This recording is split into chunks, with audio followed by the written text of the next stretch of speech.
যে দুনিয়ার মুখে পড়ে রমজানের 25 দিন নষ্ট করেছেন আপনি।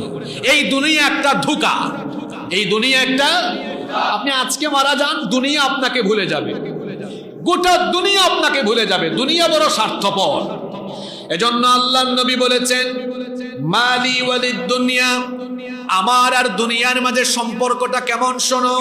আল্লাহর নবী বলেছেন, মা আনা ফিদ দুনিয়া ইল্লা কারাকিব।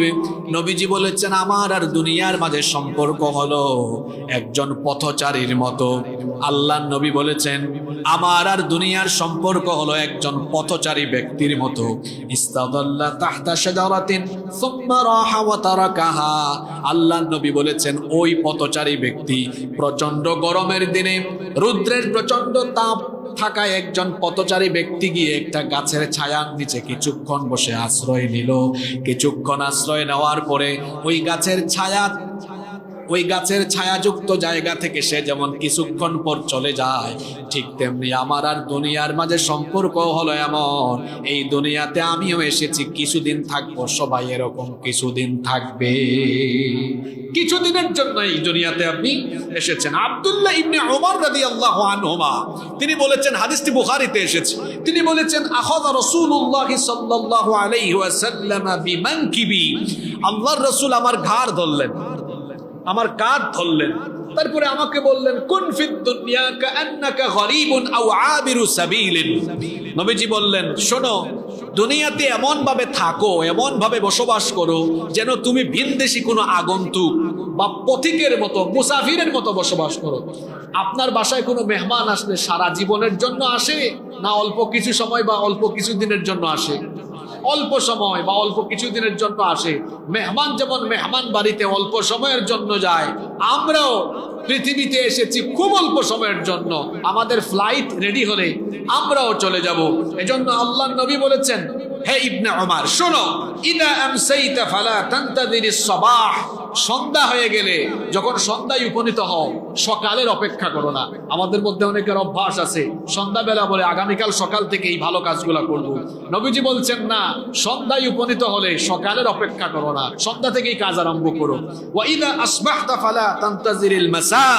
সকালে উপনীত হলে সন্ধ্যার অপেক্ষা করো না, বরং ভালো কাজগুলো আরম্ভ করে দিতে হবে। ওয়া খুয মিন সিহহাতিকা লিমারদিক। আর সুস্থতাকে অসুস্থতার পাথেয় হিসাবে গ্রহণ করো, কারণ অসুস্থ হয়ে গেলে আফসোস করবেন। এজন্য সুস্থ থাকাকালীন সময়কে কাজে লাগাতে হবে। ওয়া মিন হায়াতিকা লিমাউতিক। আর তোমার হায়াতকে, তোমার জীবনকে মৃত্যু পরবর্তী জীবনের জন্য সঠিকভাবে কাজে লাগাও। সম্মানিত মুসল্লিবৃন্দ, রমজানের হয়তো আর 4-5 দিন আমরা পাচ্ছি, শেষ সময়ে আমরা চলে এসেছি। এই সময়টুকুকে কাজে লাগানোর জন্য আমাদের সকলকে সিদ্ধান্ত গ্রহণ করতে হবে। আফসোস করে বলতে হচ্ছে, রমাদান যত বেশি শেষের দিকে আসে, আমাদের দুনিয়াবি ব্যস্ততাও তত বেশি বাড়তে থাকে।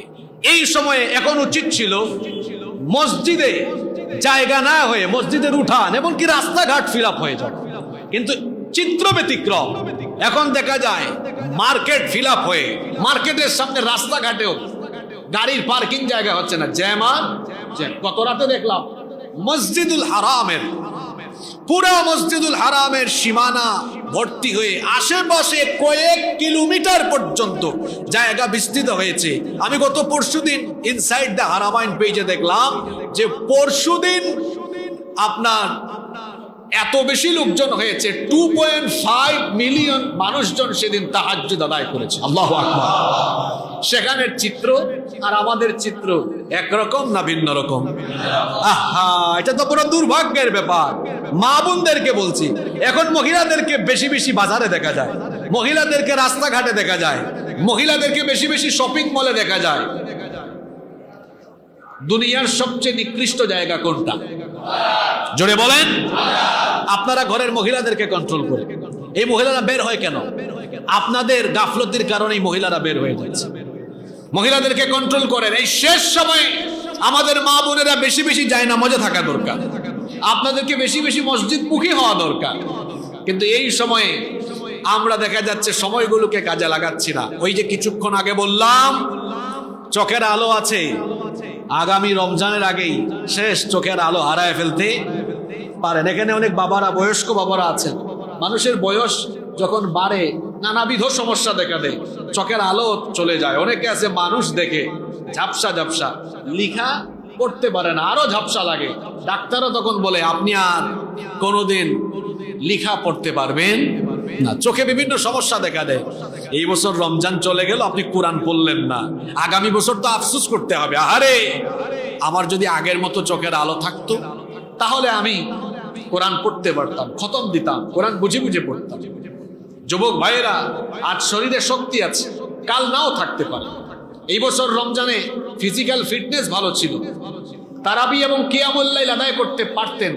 আগামী রমজানের আগেই শরীরে সমস্যা দেখা দিল, আগামী রমজানে যদি বেঁচে থাকেন আর কি আফসোস করবে না, আরে গতবার সুযোগ ছিল, কেন যে কাজে লাগাইলাম। এজন্য সময় 25 দিন তো চলেই গেল, যে সময়টুকু আছে এই সময়টুকুকেও কাজে লাগালে আমাদেরকে মাফ করে দিতে পারেন কে? আর এই সময় তো পুরো মুখ্যম সময়, এখনো আরো বেজুর রাত বাকি আছে কয়টা?